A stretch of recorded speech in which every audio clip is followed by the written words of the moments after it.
তো আজ হচ্ছে শ্রাবণ মাসের দ্বিতীয় সোমবার। তো আমি আর বাবাই মিলে যাচ্ছি আমাদের এখানে শিবের মাথায় জল ঢালতে আর তার সাথে পুজো করাতে।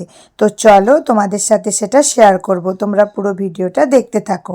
তো এখন রাস্তা দিয়ে চলে যাচ্ছি, বাবাই ক্যামেরা তুলতে তুলতে যাচ্ছে আর আমি পুজোর থালা আর ঘটিতে জল নিয়ে যাচ্ছি। তো মন্দিরে গিয়ে দেখলাম আজকে প্রচণ্ড ভিড় হয়েছিল, কারণ আজ ছিল শুক্লপক্ষের সোমবার। এছাড়াও শ্রাবণ মাসের প্রত্যেকটা সোমবারই এখানে প্রচণ্ড ভিড় হয়।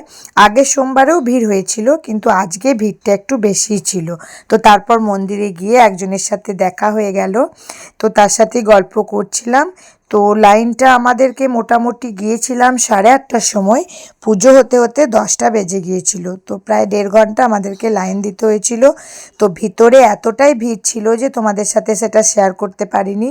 বেরিয়ে আসার পর আমার মুখের জাস্ট অবস্থাটা দেখো। তো ধূপ দেখিয়ে মন্দিরের চারদিকে 3বার করে ঘুরে অবশেষে পুজো দেওয়া সম্পন্ন হলো এবং বেরিয়ে এলাম। এই মন্দিরে শিবরাত্রিতে আর এই শ্রাবণ মাসের সোমবারগুলোতে খুবই ভিড় হয় এবং আমি প্রতি বছরই শ্রাবণ মাসের প্রত্যেকটা সোমবারেই এই শিবের কাছে পুজো করাতে আসি।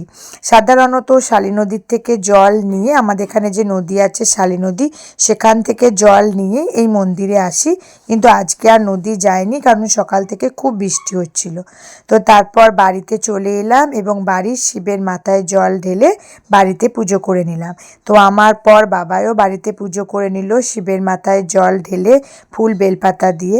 তো আমিও যেখানে পুজো করাতে যাই আমার সাথে সব জায়গাতেই বাবাই যায় এবং ও উপোস করে থাকে। তো টাটা। আমার এই ব্লগটি কেমন লাগলো অবশ্যই জানিও।